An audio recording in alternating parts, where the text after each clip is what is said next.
यशस्वी भाव। राजन, ये कैकेयी के राजपुरोहित हैं।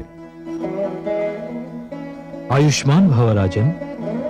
मैं कैकेयी राज्य से महाराज कैकेयी की ओर से उनकी सुपुत्री राजकुमारी कैकेयी के वागदान के प्रथम विधि संपन्न करने आया हूं। दासी, कृपया ये श्रीफल एवं उत्तरीय स्वीकार कर पूरे कैकेयी राज्य को आभार का अवसर दें। ये तो परंपरा है राजन, स्वीकार कीजिए। ओम स्वस्ति न इंद्रो वृद्धश्रवाः स्वस्ति नः पूषा विश्ववेदाः स्वस्ति नस्तार्क्ष्यो अरिष्टनेमि स्वस्ति नो बृहस्पतिर्दधातु।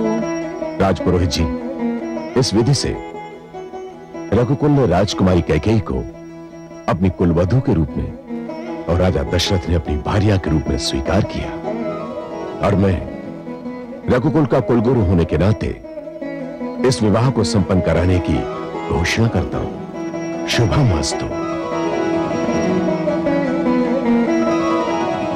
ये न कहिए कि आपका मुझ पर कोई अधिकार नहीं है देवी। आपने मेरे प्राणों की रक्षा की है। मैं आपका ऋणी हूं और ये ऋण मुझे सदैव स्मरण रहेगा। और मैं आप भी। राजकुमारी की जय हो। अयोध्या नरेश दशरथ आए हैं। क्या? महाराज दशरथ कहाँ हैं? वो इधर ही आ रहे हैं।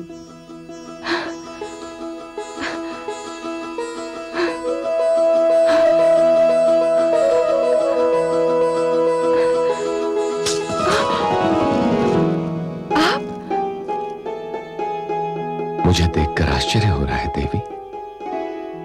आश्चर्य?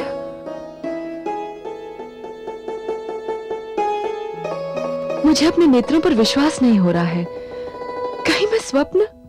नहीं, ये स्वप्न नहीं है देवी। मैं वही दशरथ हूं जिसका जीवन आपकी वीरता का उपहार है। नहीं, आप वे दशरथ हैं जिनका प्रेम अब मेरे जीवन का आधार है। मुझे समझ में नहीं आता मैं आपका स्वागत कैसे करूं। बुद्धिमान कहते हैं कि जो बात समझ में ना आए वो नहीं करनी चाहिए। स्वागत तो औपचारिकता है।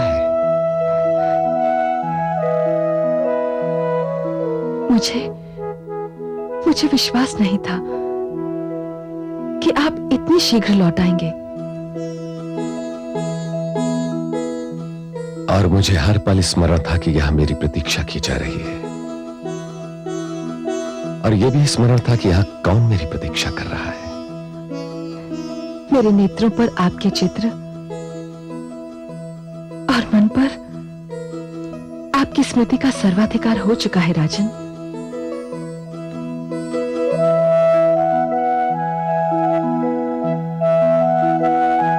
आपने ये नहीं पूछा कि मैं यहां क्यों आया। क्यों पूछूं? आपके आने का कारण पूछने का अर्थ यह होगा कि मुझे अपने प्रेम पर विश्वास नहीं। आपका विश्वास जीत गया देवी। राजन। हाँ देवी, मैं वो कहने आया हूं जो पहले न कह सका। आपने मुझे युद्ध में विजय की बधाई देते हुए कहा था कि जीत केवल मेरी हुई थी, आप हार गई थी। ये सत्य नहीं था राजकुमारी कैकेयी। सत्य तो ये है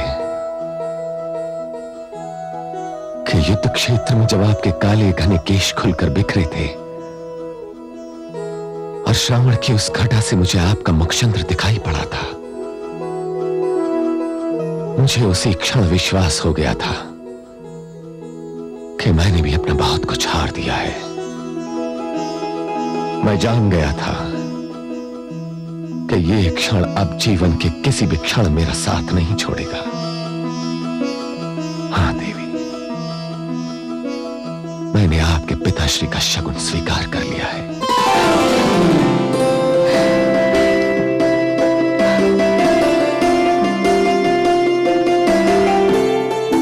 राजन, मुझे ईश्वर ने हृदय इसीलिए दिया था ताकि मैं उसे आपके चरणों में रख दूं।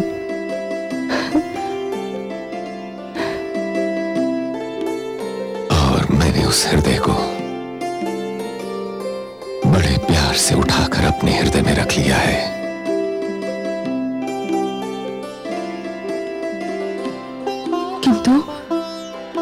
किंतु राजन, मैं समझ गया कि आप क्या जानना चाहती हैं। सुमित्रा और कौशल्या ने क्या कहा, ये मैं आपको नहीं बताऊंगा। बस इतना ही कह रहा हूं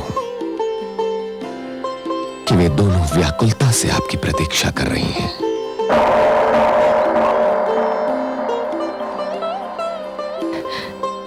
मैं भी उन्हें मिलने को अधीर हो रही हूं। आप मुझे जाने की अनुमति दीजिए देवी। वहां अयोध्या में लोग मुझे खोज रहे होंगे, सोचते होंगे कि मैं न जाने कहां जाकर छुप गया।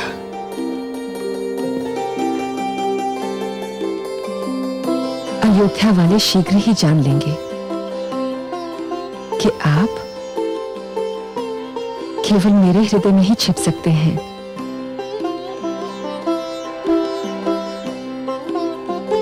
अच्छा देवी,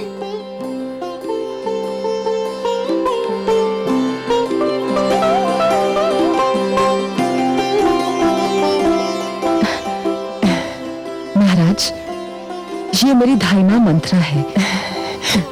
मैंने इसी की गोद में अपनी आंखें खोली थी। मंथरा ने मां बनकर पाला है मुझे। दाई मां को मेरा प्रणाम। तेजस्वी भव, यशस्वी भव, दीर्घायु भव। ईश्वर संसार की सारी प्रसन्नताएं आपके चरणों में रखते। मैं जानती थी जिसे मेरी राजकुमारी ने चुना होगा वो ईश्वर के भंडार का सबसे अनमोल रत्न होगा। महाराज, मैं अपनी राजकुमारी के चुनाव पर बलिहारी जाऊं।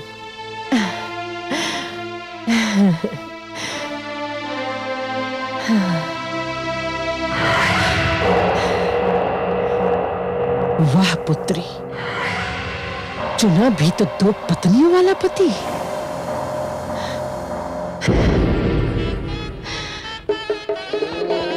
स्वस्ति न इंद्रो वृद्धश्रवाः स्वस्ति नः पूषा विश्ववेदाः स्वस्ति नस्तार्क्ष्यो अरिष्टनेमि स्वस्ति नो बृहस्पतिर्दधातु।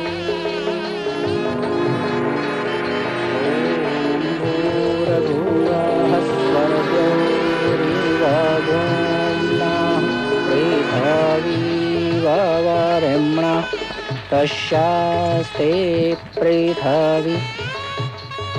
तेरे संपन्न हुए, अब आप अपने बड़ों से आशीर्वाद लीजिए।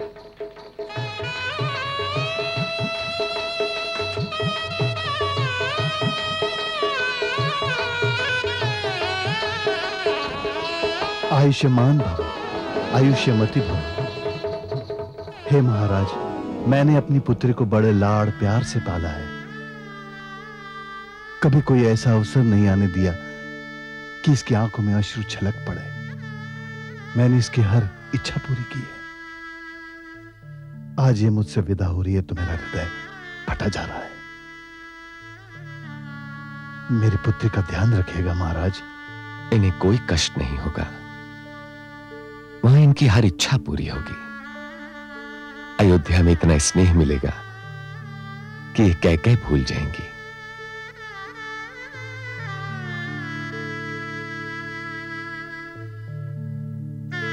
एक और विनती है महाराज। आदेश करें। मैंने आपको बताया था कि मंथरा ने मां बनकर मेरी पुत्री को पाला है।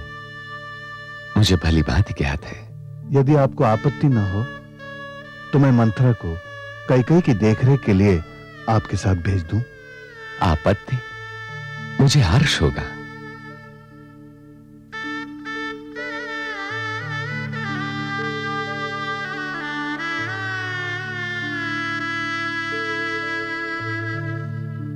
आइए देवी।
हे रानी कैकेयी, सूर्य वंश में, इक्ष्वाकु वंश में तुम्हारा स्वागत है। अब अयोध्या ही तुम्हारा घर है। मैं जानती हूं तुम वीर हो, बुद्धिमान हो, समझदार हो। महाराज तुम्हारे विषय में हमें सब कुछ बता चुके हैं, किंतु मैं आयु में तुमसे बड़ी हूं, इसलिए तुम्हें यह बताना मेरा कर्तव्य है कि पुत्रवधू 2 वंशों की मर्यादा लेकर आती है और उसे ये दोनों मर्यादाएं संभालनी होती है। आप सबको मेरी ओर से कभी कोई कष्ट नहीं पहुंचेगा और तुम्हें हमारी ओर से सदैव पूर्ण सहयोग, मित्रता और शुभकामनाएं मिलती रहेगी। तो मैं चलती हूं। नवजीवन की एक बार और बधाई।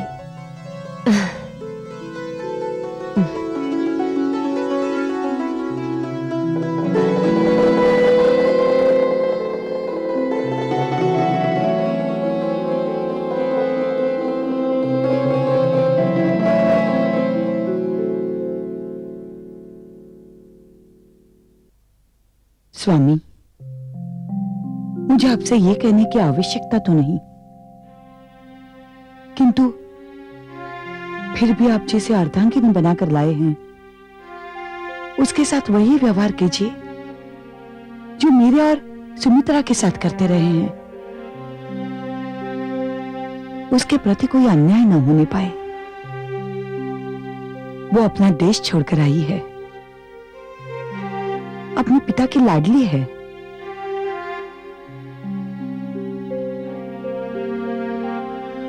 आप महान हैं।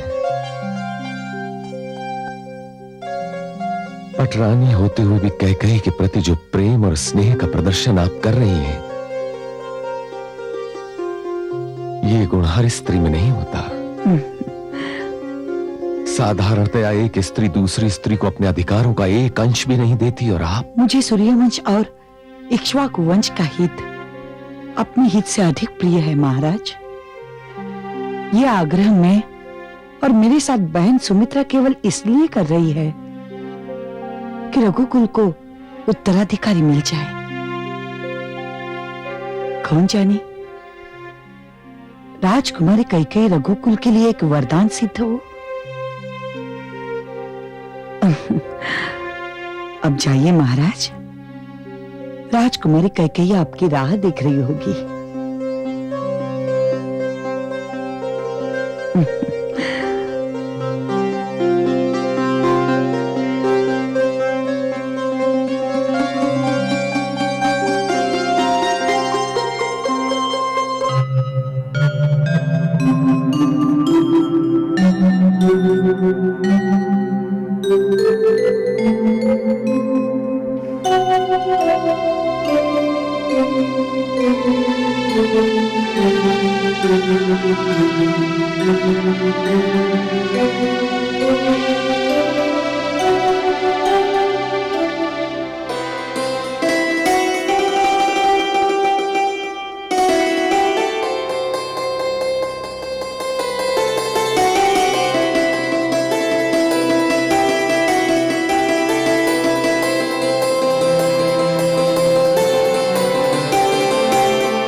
मैं जानता हूं कि मैं आपके जीवन का प्रथम पुरुष हूं,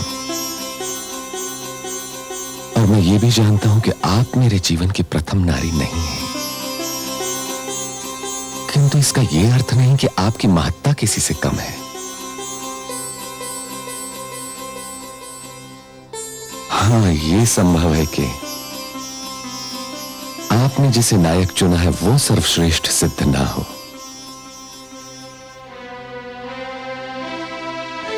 मैंने आपको अपने जीवन का महानायक चुना है महाराज।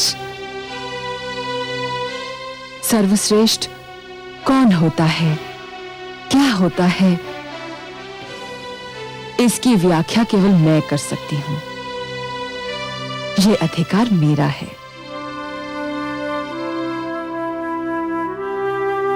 महाराज, स्त्री के अधिकारों के प्रति आप कितने जागरूक हैं, ये देखकर मेरी प्रसन्नता की सीमा नहीं रही। इसमें आपकी बड़ी बहनों कौशल्या और सुमित्रा का भी बड़ा हाथ है। मैंने उनसे बहुत कुछ सीखा है। इसमें कोई संदेह नहीं कि वे दोनों आदर्श नारियां हैं।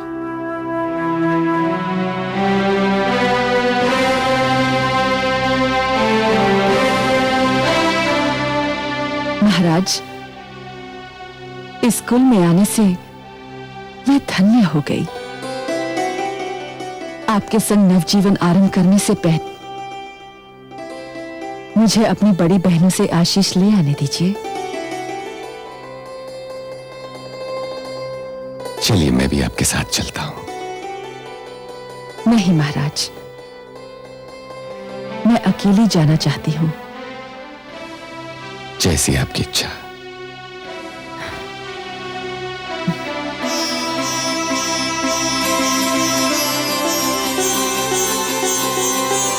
कैकेयी केवल आयु में छोटी नहीं, बहुत भोली भी है।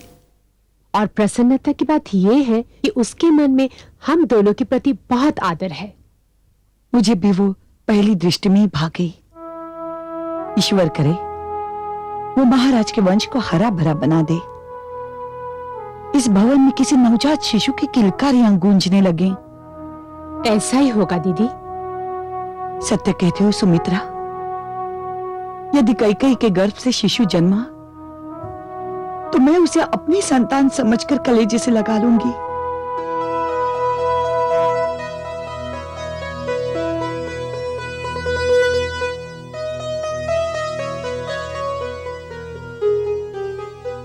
प्रणाम महारानी।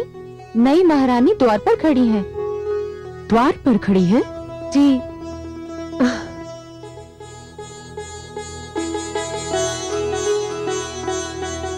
तुम यहाँ क्यों खड़ी हो? अंदर आओ। आओ।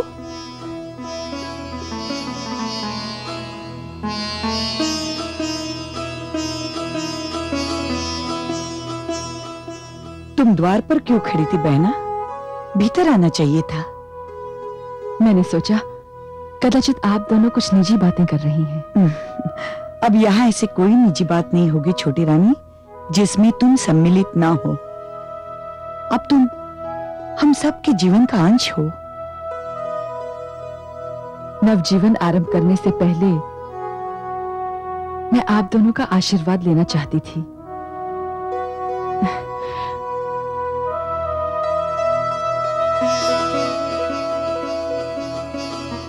संतानवती भव।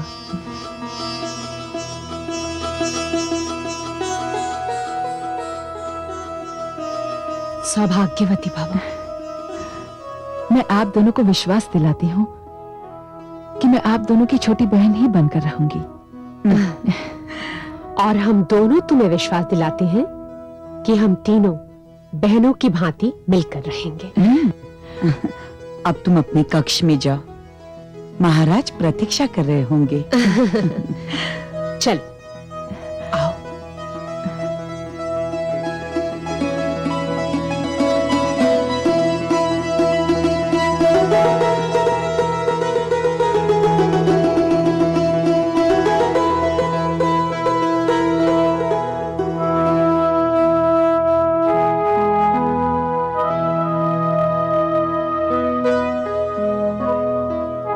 वास्तव में बहुत प्यारी और बहुत भोली है। सत्य कह रही हो दीदी।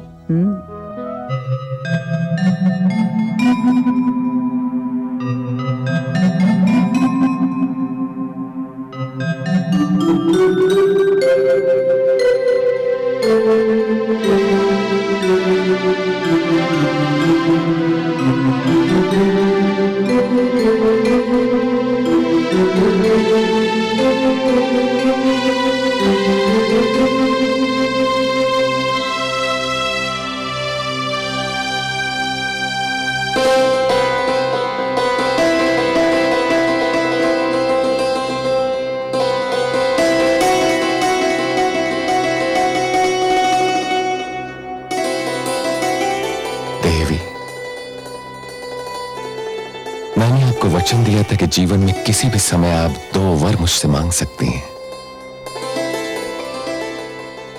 आप चाहें तो आज इसी क्षण जो चाहे मांग लें। मुझे आप मिल गए, आपका प्रेम मिल गया, 2 प्यार करने वाली बड़ी बहनें मिल गई, एक बड़ा कुल मिल गया, मुझे एक महान वंश मिल गया है। अब तो ईश्वर से भी कुछ मांगने की इच्छा नहीं रही। आपसे क्या मांगूं? यदि कोई आवश्यकता हुई तो आपसे नहीं तो और किससे मांगूंगी? अभी मुझे कुछ नहीं चाहिए।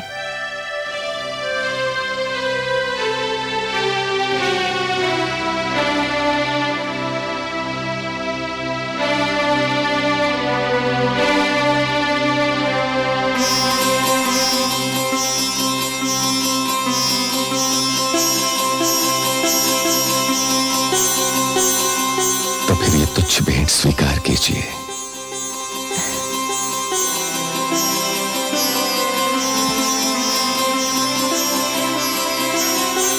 जो आपसे मिले वो तुच्छ हो ही नहीं सकता,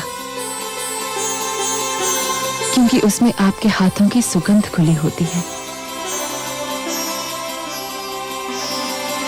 महारानी कैकेयी,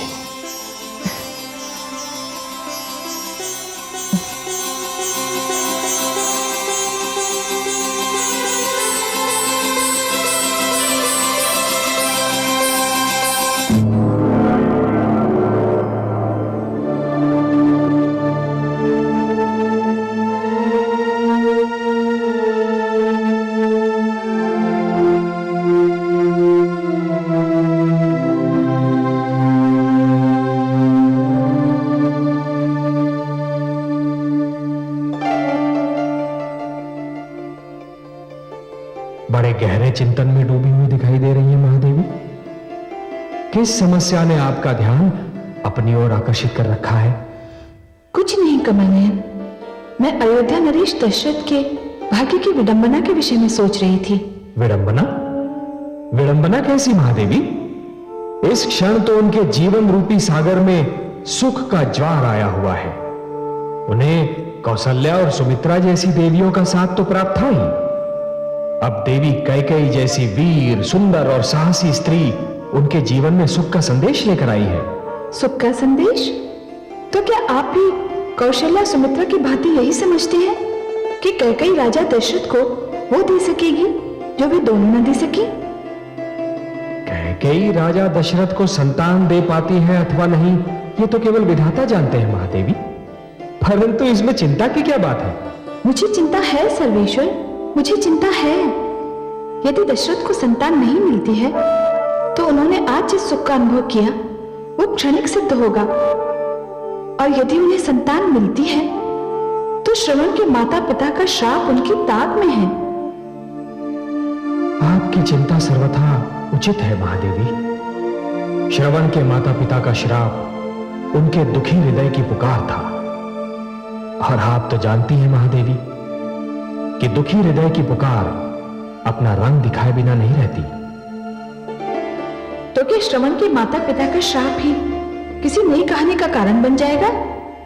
महादेवी, जिस शंका ने आपके मस्तिष्क में सिर उठाया है वो सर्वथा निराधार नहीं है। प्रकृति की लीला बड़ी विचित्र होती है महादेवी। देखिए ना, यदि प्रकृति को बंजर धरती पर भी पौधा उगाना होता है तो वो वायु की हथेली में छुपाकर एक बीज भेज देती है, और देखने वाले आश्चर्यचकित रह जाते हैं कि इस बंजर धरती पर एक हरा भरा वृक्ष कहां से आ गया।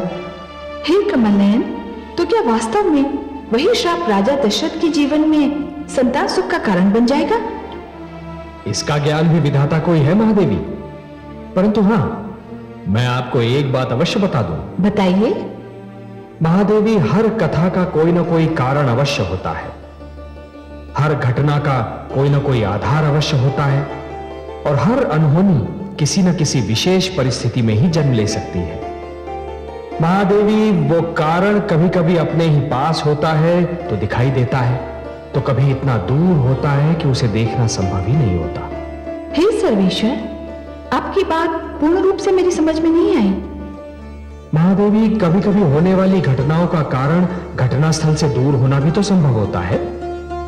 यूं समझिए कि कभी कभी धरती पर जो घटनाएं घटती हैं उनका कारण दूर नभमंडल और अंतरिक्ष में होने वाली हलचल होती है। आज वही हो रहा है। क्या हो रहा है कमलनयन, और कहां हो रहा है? महादेवी, अयोध्या में जो कथा जन्म लेने वाली है उसका कारण अयोध्या से बहुत दूर लंका में बन रहा है। लंका में? हाँ महादेवी, लंका में। लंका नरेश रावण के घर में।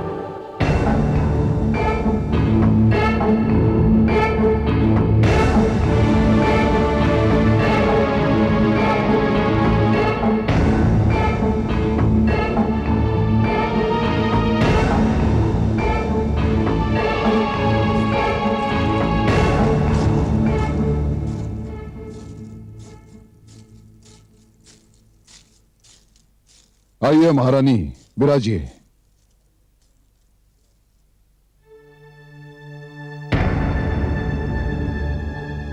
क्या बात है महारानी, आज आप खिन्न और दुखी दिखाई दे रही हैं।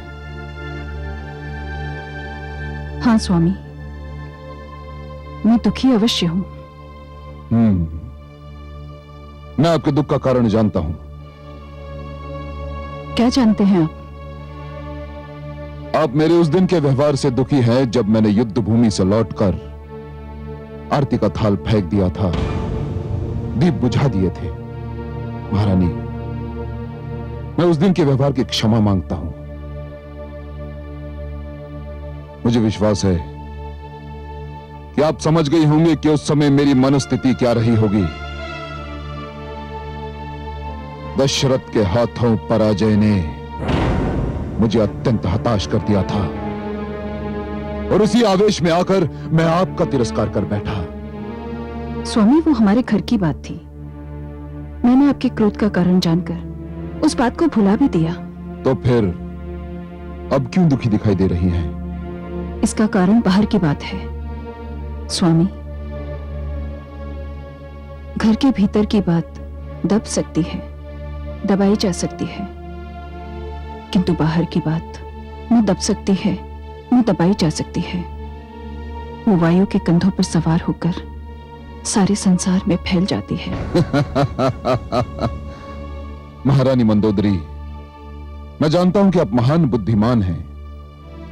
मुझे आपकी बुद्धिमत्ता में कोई संदेह नहीं है, परंतु आप जो कह रही हैं वो मेरी बुद्धि में नहीं समा सका।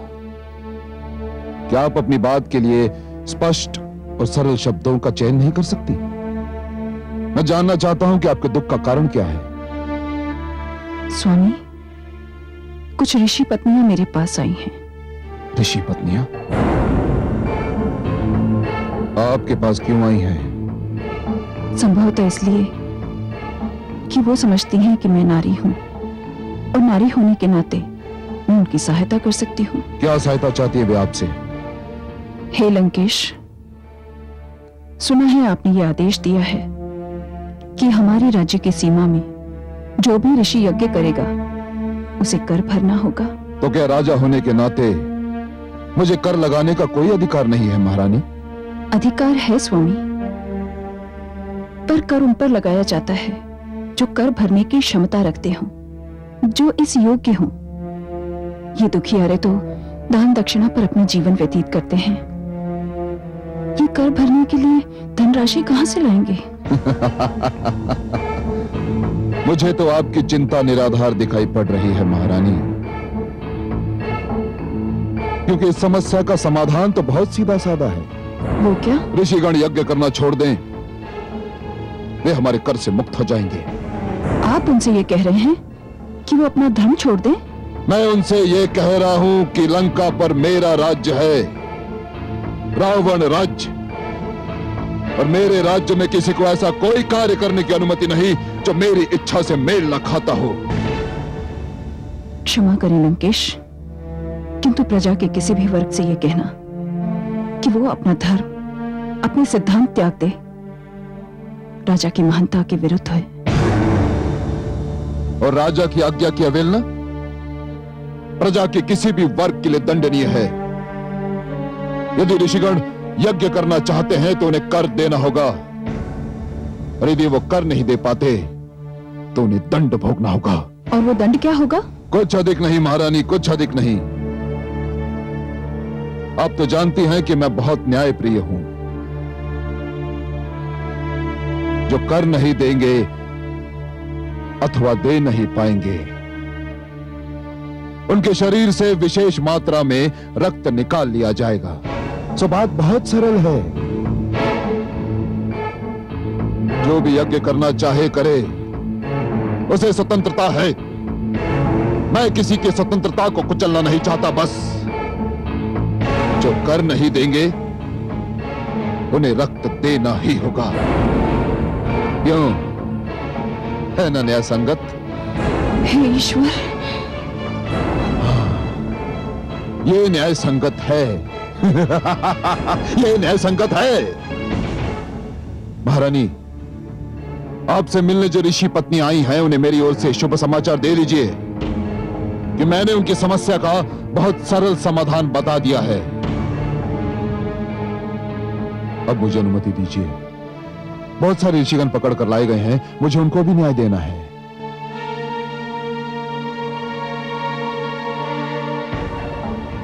महारानी, स्मरण रहे कि आपका क्षेत्र रनिवास है, मेरा सभागार नहीं। स्मरण रहे।